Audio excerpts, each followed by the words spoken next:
Welcome to the Gourds and Pomegranates podcast, talking common sense for church communications. Here's Hannah and Joe. We are really happy to be joined today by Lydia Sutch. Lydia, how are you doing today? I'm good, thank you. How are you? Yeah, very good, very good. Excited to be talking, and doubly excited because Lydia works for Rochester Baptist Church, which is actually the church that my family belongs to. So Lydia has very kindly agreed to having her arm twisted to talk to us today. But rather than asking her any more about her role and her background just yet, Hannah has our delightful round of questions that go straight to the really important topics. So it's the deep things in life, yeah. So, Lydia, first question, what is your favourite biscuit? I have to say, hands down, there is no doubt in my mind that this is a chocolate hobnob. Yes! Beat it. Yes! You can dunk it, you can eat it as it is, it's just amazing. I think it's more telling that we get more excited about biscuits sometimes than we do about church comms. Maybe we're in the wrong podcast sector. Maybe we should go into that. So something slightly then more related to what we're going to talk about today. What is your favourite social platform? Okay, so mine's Facebook, mainly because although I love Instagram and watching stories and endless reels, I do love that Facebook allows us to connect with our local community, and that's what I'm all about really in my role as church and as just personal and general. I like spending time with people and knowing who people are and getting to know them. Super. Yeah, good answer. Do you have any favourite podcasts? Or are there any sort of regular ones that you tune into each week? A lot. I absolutely love a podcast. I will often be cooking or doing the washing up or, just doing the laundry with like my earbud in while my kids are watching TV and just listening to podcasts. So my current favourites, because I had to narrow it down, are Two Sisters and a Cup of Tea, which is about two sisters who discuss a Bible passage each week for 20 minutes. It's just really helpful. It's really encouraging. It's like bite size. You can get into it. They also discuss their favourite biscuits, so you might quite enjoy it. I also love drama. To it.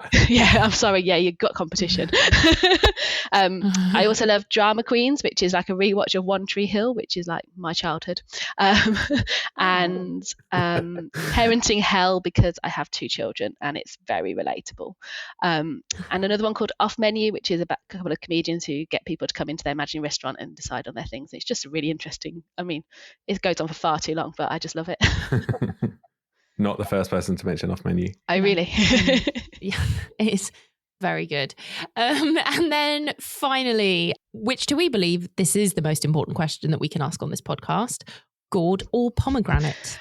Pomegranate every time. Just love them. They're really good in salads, savoury ones, sweet ones, whatever it is. I just love a pomegranate. Super. Well, thank you for answering some pretty good responses for those questions. I think we could end the podcast there. We've got all we need to get. Yeah. See you later. On a positive note, we nearly had to stop recording because someone said they didn't like biscuits, and that was a horror of a day. Yeah, I listened to that one. Yeah, but they do say they like chocolates. I mean, there's something. Yeah.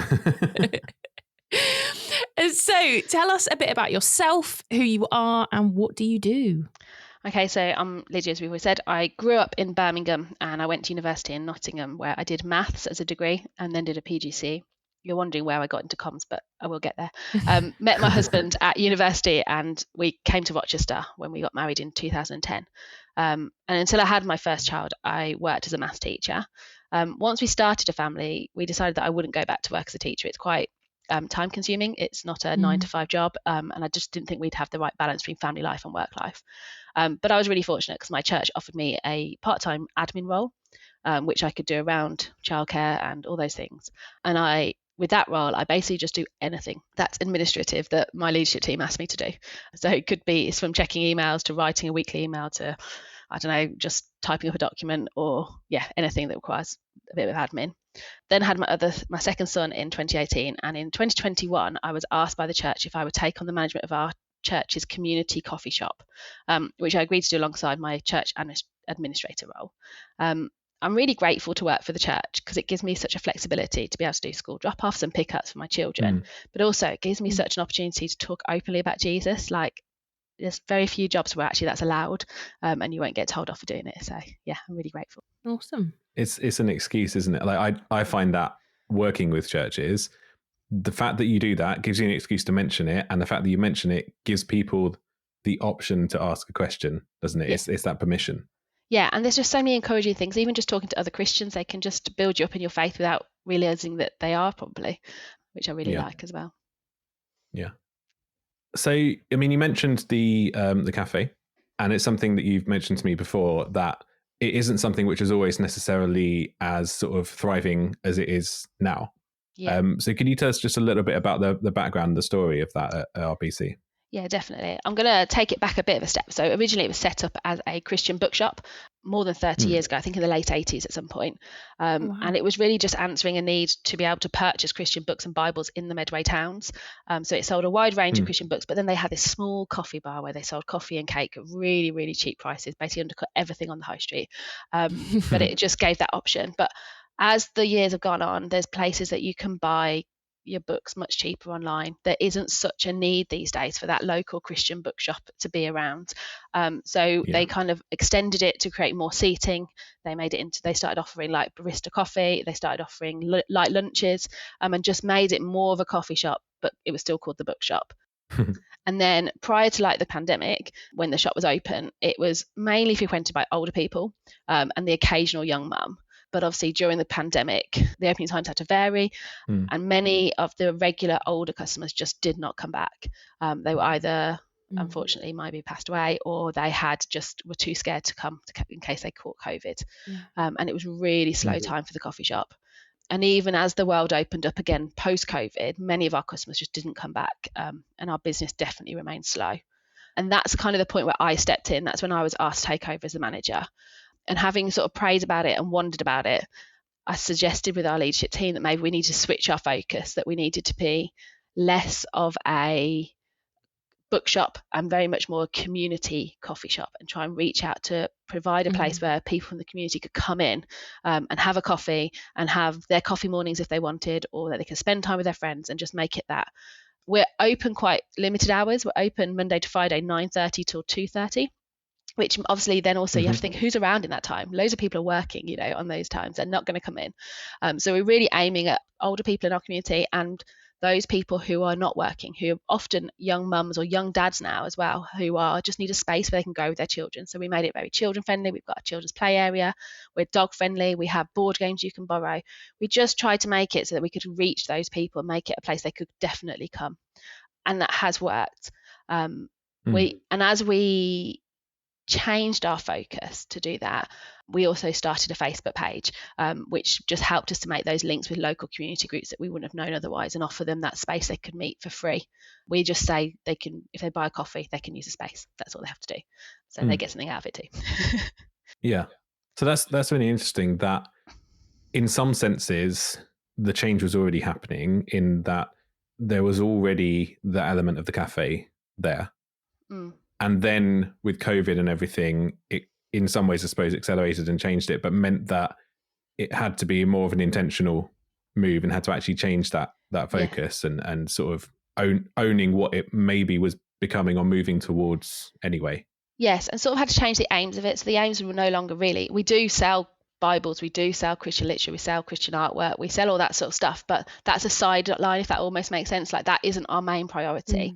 We're actually not trying to reach the Christians in the local area. We're trying to reach the people who don't know about Jesus. We're trying to be that light in our community, that because they get so many people coming regularly, you build up those relationships and those rapports, and you can talk to them about Jesus, and they're interested. They can see there's something different about how we operate, in terms of the fact that we're quite cheap, just the way we relate to each other as well. I think people often go, you guys really get on well, or you're really patient with each other, or whatever. They want to know what's different, and it does help.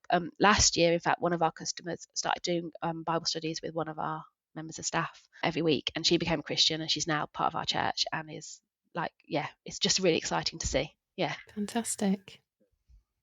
And it's also something, you mentioned the staff and the relationships, but I know it's something that a lot of the young people from the church get involved with as well, isn't it? Yeah, so I have a real passion for young people. I used to be one of the youth leaders. So yeah, I was really keen to give them holiday jobs. We don't pay a huge amount. but it gives them a really safe place to learn what it's like to be in a workplace. It gives them a place where they can come and learn different skills. And at the minute, we've got 3 lads who are at college, so they have at least 1 day off a week every week. So we're employing them for their day off.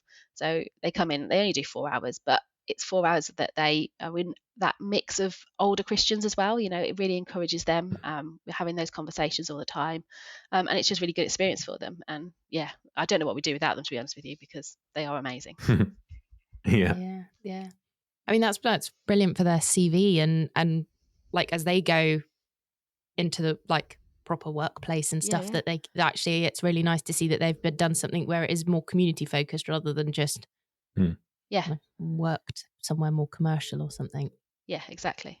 So you mentioned Facebook already. What did that look like, and how do you think social media sort of made a difference for the cafe?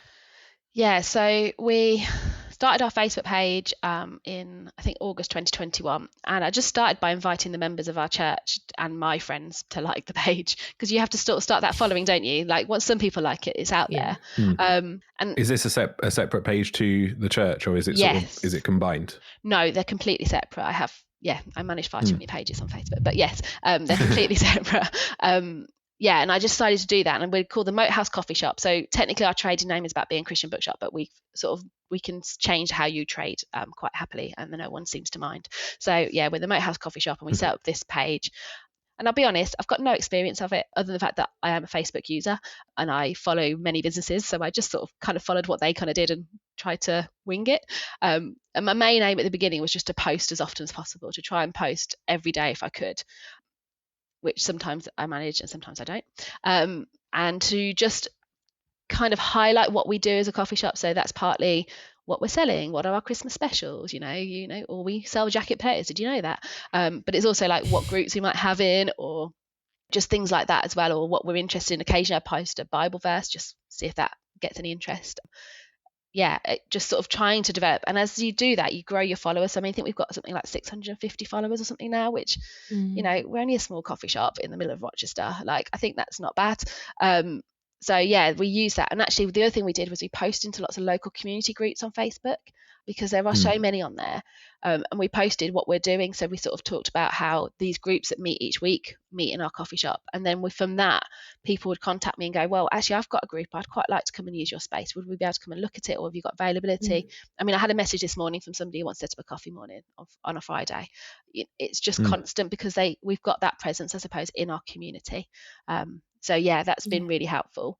And it just creates those links as well. And then what I did in January last year was I set up the Instagram account.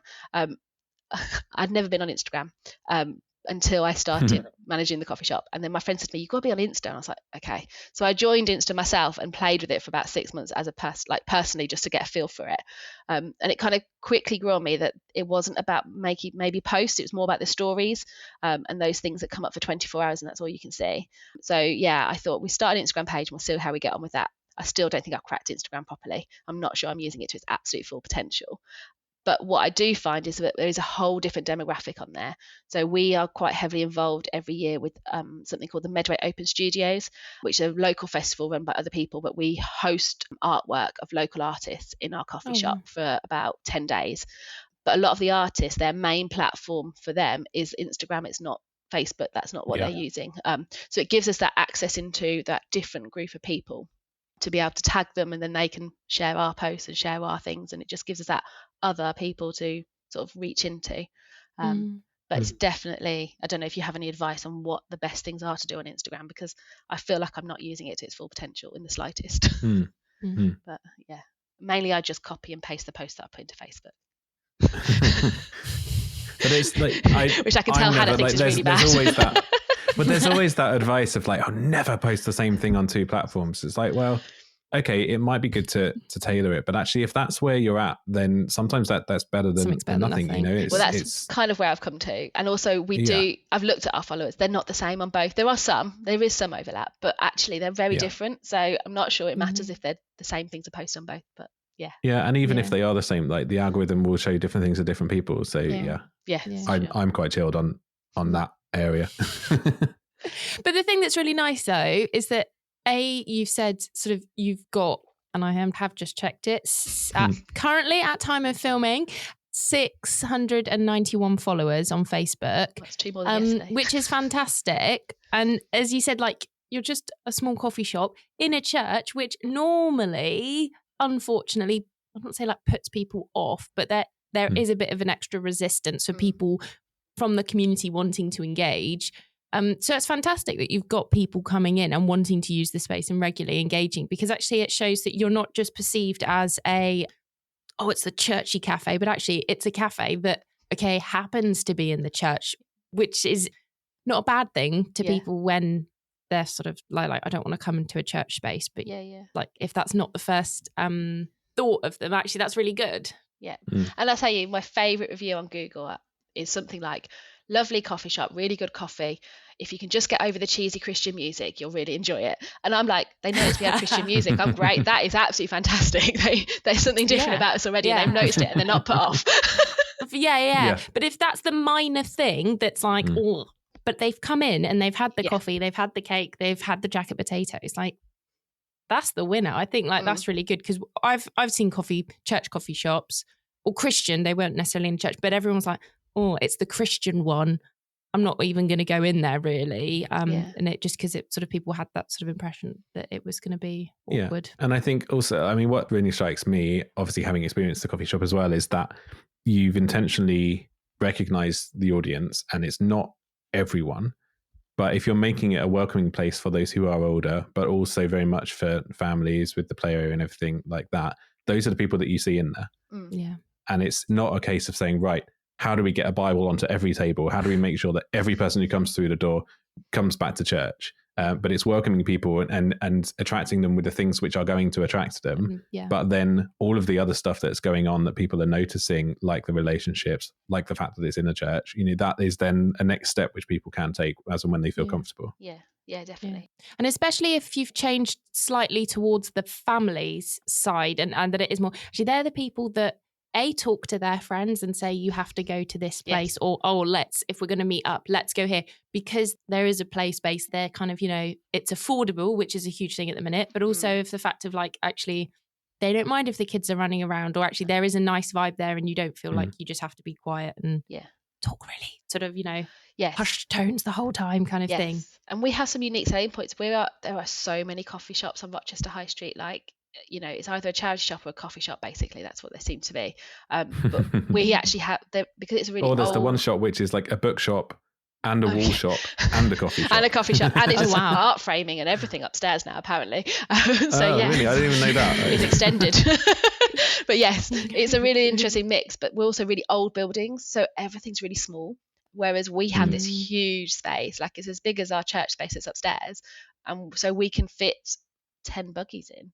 And still people can move around. There's these things, like I remember when I had kids in buggies, it was so hard to find somewhere you could meet with like 3 friends and not feel like you'd filled the entire coffee shop with your buggies and stuff. So we have that unique thing that we can do. And we can allow a little bit of running around because we've got the space for it. It's not going to cause a real upset. Yeah, or like feeding your kids without feeling like you're knocking elbows with someone at the next table. Yes, absolutely. Been there.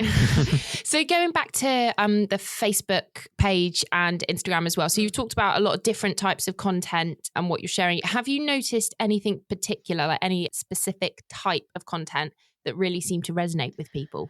Yeah, I thought this was a really interesting question. It made me really go back through my post and have a look and try and look at those insights that you get on Facebook and Instagram and stuff. And it's really interesting. I hadn't really thought about it before. So thank you for that challenge. But it was really interesting. I think most of the ones that they really like are the ones about the groups that use our space.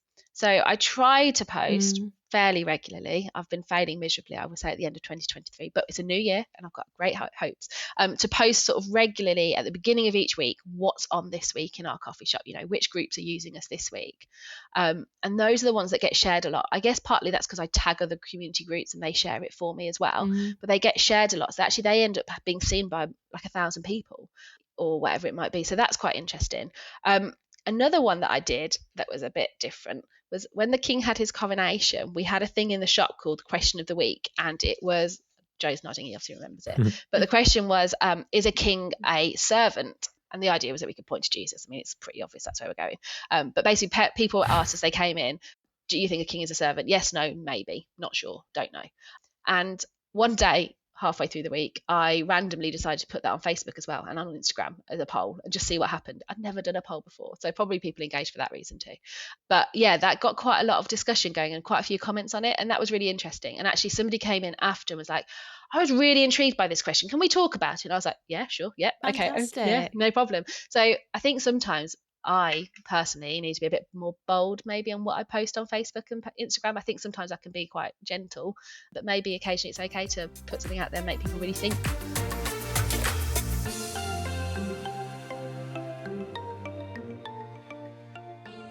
So obviously comms is one part of your role working for the church, but I'm sure that you have lots of other responsibilities as well. So how much time would you say that each week you're able to give specifically to the comms side of things?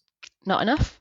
I'm allowed to say that. More specifically, I would say I can probably give 2 to 3 hours max a week, and that's on a good week. It really, really varies week to week what I've got to do. But as the manager of the coffee shop, obviously I have to do the stock, manage all of that. I have to manage my rotas. I have to manage people. Occasionally I have to go and actually make a cup of coffee, those sorts of things. But also I'm balancing my admin role for the church versus the coffee shop, and obviously both of those have comms related to them. So for example, with my admin role, which is meant to be 5 hours a week, I say that because obviously you know that it probably doesn't take me 5 hours a week, but like I spend 2 hours of that writing a weekly web mail that goes out to every single member of our church, telling them about things. But it takes that long because you have to think what you're going to include, you have to think about who do I need information from to be able to make that happen.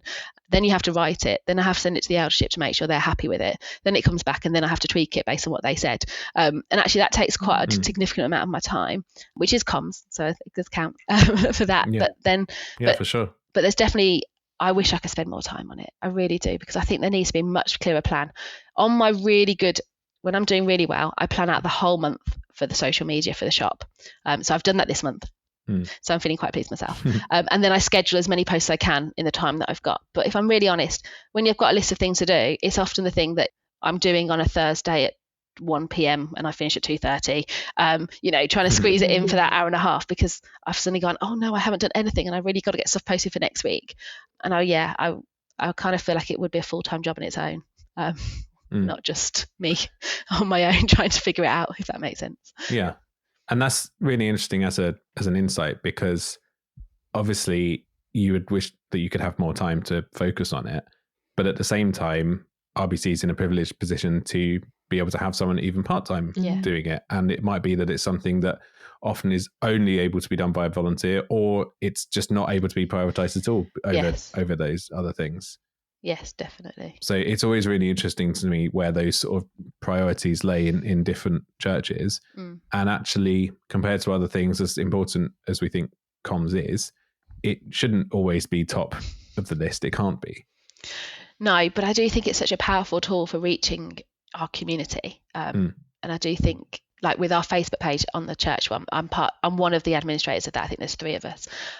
But I haven't posted anything for ages. I think I posted something in December, possibly about one of our meetings, but I'm not intentional enough with it. And I realise that, and I know I want to do more with that, because I think people might come in because they saw that we had a carol service, or they might come in because they know we're doing a Hope Explored course, or they might come in because of this. They might not, but there's also that thing of planting that into people's minds that these things are happening, so that if they ever are seeking to know more about Jesus, they know where to go as well, if that makes sense. And I think that's what I would really like to see our Facebook page being used for more. Yeah. But that's a really helpful insight, and especially given that, as you've said, this is something that you'd only ever sort of used it personally. It's not like you had training or anything like that, but you've come to that place naturally. And even identifying, the different audiences between Facebook and Instagram, and the different strategies that you're going to use with those audience. Like you say, I think Facebook is great because it naturally has a little bit more of those location communities built into it with groups and that sort of thing. And it does tend to be where people gather in that sense, better than anywhere else, potentially with the exception of next door, but that's a little bit niche. There's not really enough people on it to justify spending that much time on.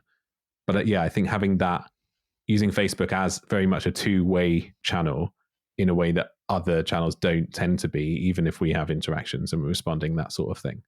Yeah. And I think the other thing, based on, what you're saying there with the time you can give to it, but also having something there that people can come to, it emphasizes to me the nature of like having content which is a little bit more evergreen, that if you know that there's a busy period coming up when you're not going to be able to do it, then you kind of leave the most recent post as something which is a bit more longevity than our Christmas services next week, and then next month our Christmas services next week, but it was actually 3 weeks ago, sort of thing. Yeah, that's true. Yeah. And maybe a question for other churches off the back of that is sort of saying, if you know those periods are coming up, if you know that in the next 2 weeks you're going to have like 5 minutes to give to social media, what's the bare minimum that you do in that time?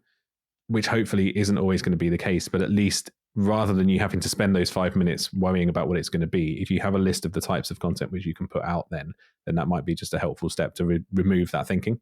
Yeah, that's a really good idea. What kind of things, sorry, and I'm going to ask you a question. What kind of things do you think churches could be posting that aren't just about what's coming up or what events are happening, or those sorts of things? I mean, one thing that I think is really that's not done by churches, and I think it's a really easy thing to do, is to just sort of like the who's who of in the church, because very often, especially if you're live streaming or something, you'll be like, hi, today we're going to be talking about this. And everyone who's part of the church will know who that person is. But if you're new or if you're watching, you're like, is this the minister? Is this like, I don't know who this person is, kind of thing. And so regularly doing it on social of just like, hey, meet our minister. And you could just have a picture of them, or do it as a little video. But you can gather that content. It's not just minister. You could have people who do the welcomes or teas and coffees, or really valuing people who aren't seen, such as the cleaners or the dear ladies that do the flowers or something like that. Or this is our youth team and we don't really see them that often because they're looking after the kids when we're all in the service and stuff. And so you're really just showing who's the family of the church. And so that's really nice for those who either are visiting or new, if they're looking at your socials and stuff. But actually it's showing to your community of, actually, we really value the people who make up the church. It's not just about the building and like, come to our service and stuff like that, but it's showing these are the people. So if you see them out and about, don't necessarily go and talk to them, but sort of like, you know, why not? They don't want to be approached. Leave them alone. Some people would love that. Some people would hate it. But it's just showing the people behind the building, the people that make up the actual church, like the building. And it makes them seem approachable as well. Hopefully that you know, you're going, actually, they're not that different from me. I could be like that. And that's something that I don't know if you've listened. We did a case study episode with New Life Church in the Midlands, and that's something that I see every week, every other week on their social media. They're doing really well. Is they're introducing a new volunteer. So that's something that's really encouraging to see. And I think taking that and very similar, maybe on a slightly deeper level, is telling stories as well. So as well as introducing people, just taking snippets, whether it's video, you could be text, but maybe with a graphic, something like that, where you're just asking the deeper questions of people. You know, it might be as simple as, how long have you been at the church? How did you come into contact with it? What's your favorite thing about it? Or it could be, for those people who are willing, can you talk to me about a time when you really struggled and how God helped you through that?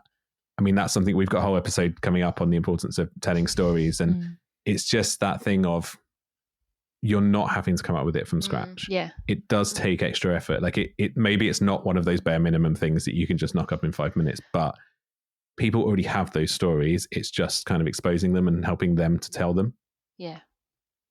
Yeah, I think that's everything we could do. And I think that's something I've not considered before. But actually, I really like that idea. And I think that we could do that in the coffee shop as well, like meet our team, you know, who's working in the coffee shop and, you know, how did we end up here? Yeah.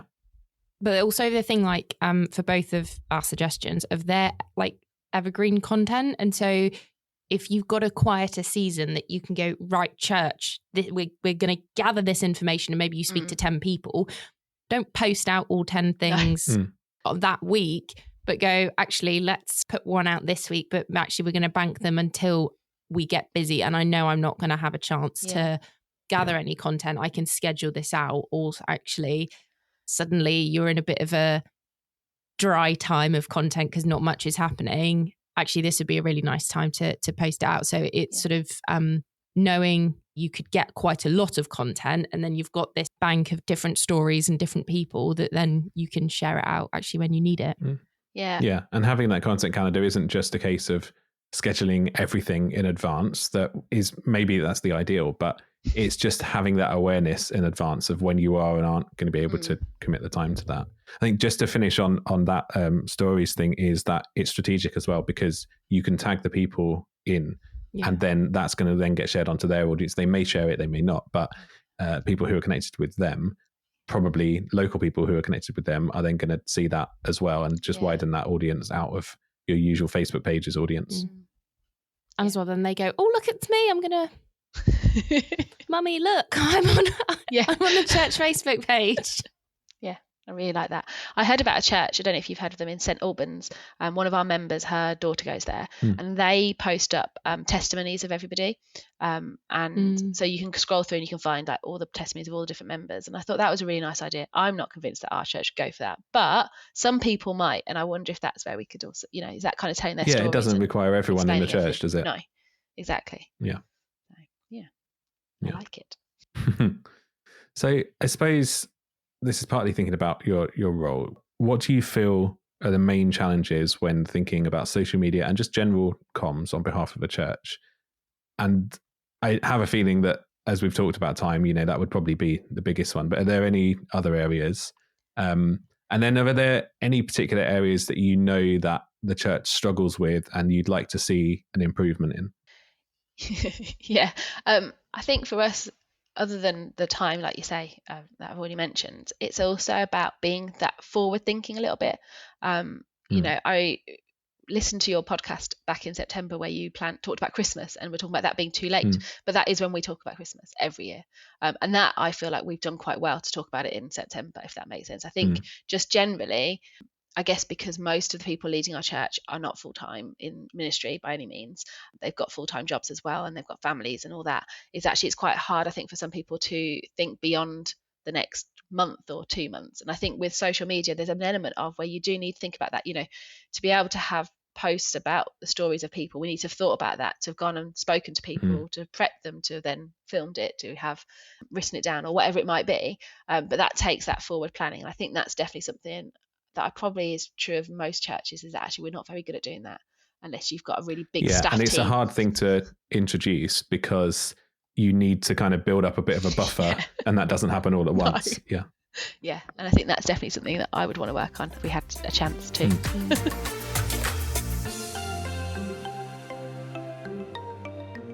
So going on slightly to thinking about the cafe or bookshop as something that's reaching out to the community, what tips would you have for churches who want to do something similar as either a business, something to generate income, or as a ministry? I think it's about being clear about what your aims are. So if you are aiming to tell people about Jesus, how are you aiming to do that? And that covers everything from the practical to the spiritual. So, why am I putting on a Terry's chocolate orange hot chocolate for Christmas? Well, because that might bring some people in that don't normally come in, and I might then be able to tell them that we have a carol service, or that we love Jesus, or whatever it might be. There's that practicality. I think it's about just making sure that is always at the front of my mind, because that is the crucial thing. We're actually not in the business of making a profit. In fact, the church bailed us out quite a lot. We're not about developing a really big skill set in our young people who work for us. That's a bonus, but it's not what we're about. What we're really about is telling people about Jesus. And I think that's the key. It's keeping that at the beginning of your mind in everything that you're doing, and trying to make sure that, will this make a difference to that? Because if it doesn't, I don't think it's worth me putting my energy into, if that makes sense. And for me, it's just being really intentional in that, and also making sure that the rest of my team know that's what we're doing. So I email out a monthly rota to all my team. I mean, it doesn't change that much. Pretty much everybody works the same days every single week. But that's, I still send it out. And in there, I include some prayer points for the month. I include some things that I think we need to think about as a team, because I think it's not just about me as a manager having to think about that. We all have to do it. And just trying to be really intentional in what we do, and reminding people that's what we're doing. I think that's one of the benefits of working in a Christian workplace as well, is that we can pray. We pray at the beginning of every day. We pray with people during the weekday. We pray, if we've got a quiet moment, we sit and pray. That sounds like we're really godly. We're not that great. It's just keeping that, for me, really at the forefront of why are we doing these things, because that's the purpose. We're not here because we think there's another coffee shop needed on the high street. We're here because we want to be different from the others. But I also think the other thing is it's not just about the shop praying for the shop, if that makes sense, like not just the team. It should be about the church as well. We are a limited company. We are separate from the shop. We have separate directors, although they both belong to the church. But actually the church needs to support it too, if that makes sense. It's something we can all be praying for. Yeah. And I think that's really important. If you pray about things, then actually God will honour that and he will bless you.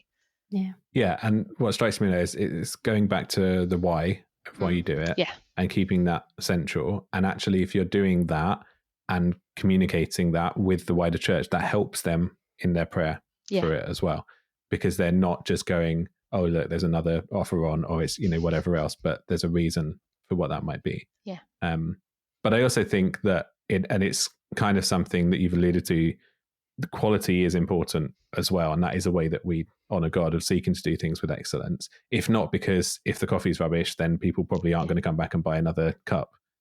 And it's not quality for the sake of quality. It's not to be the best coffee so you can say that, but it links back to the why of, if we want to use this for God's glory and to reach people, then the quality is an important part of that.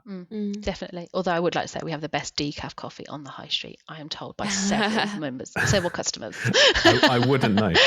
Well, I don't drink coffee, so I have absolutely no reason to try out all the decaf coffees on the high street. Well, I have friends who have, because they have small babies, and that's what you do when you're a mum. That's fair. That's fair. So just to round up our questions for today, if you could distill your experience into one bit of advice, what would the takeaway be for churches? Yeah, well, I really thought about this one. And I think for me, it's just trust God. I came into the coffee shop genuinely thinking that I was going to close it down. That was the conversation I'd had. I said, am I just closing this place down, or can I just try everything I can to try and get some more customers in? And I was given pretty much carte blanche by the leadership, just do whatever you want. Yeah, just go for it. And if I'm really honest, I wasn't expecting great things. I did pray about it. I did think about it, but I didn't really expect anything. But actually, God has a much bigger plan than even I can imagine. He brought people in. He made sure the people that need to see the Facebook posts or the Instagram posts or whatever it might be saw them and came in. And I would really say that our shop is a proper community hub now. It is a place that people come and they come back and back and back. We can tell you who comes in on a Monday, who comes in on a Tuesday. We know those people and we've got that rapport with them. God knew them before we knew them, and he's brought them into our lives for a reason. And I just think, just trust God, because he is big and he can do much better things than we could ever think of. The coffee shop is so much better than I ever imagined it could be. And I'm not saying it's amazing. There are definitely things we need to improve, but he's got it. And and I think we sometimes can forget that, especially when things are going well. We can start thinking it's all about how good we are at doing stuff, but actually it's really not. And actually sometimes we need to be humbled and reminded that actually God's got this, not us. Amen. Love that. That's a really encouraging place to end. So Lydia, thank you so much for taking the time to talk to us today. And if people wanted to take a look at the sort of Rochester Baptist pages and everything, where would they be able to find those? So on Facebook, I think our handle's Rochester Baptist Church. Very, subtle. Topical. And our coffee shop is the Moat House. Moat is MOAT coffee shop. And we've got that on Instagram as well. Brilliant. Thanks, Lydia. Gourds and Pomegranates is brought to you by Joe Gallant and Hannah Fleming Hill. You can find episode transcripts and contact the show via gppodcast.uk.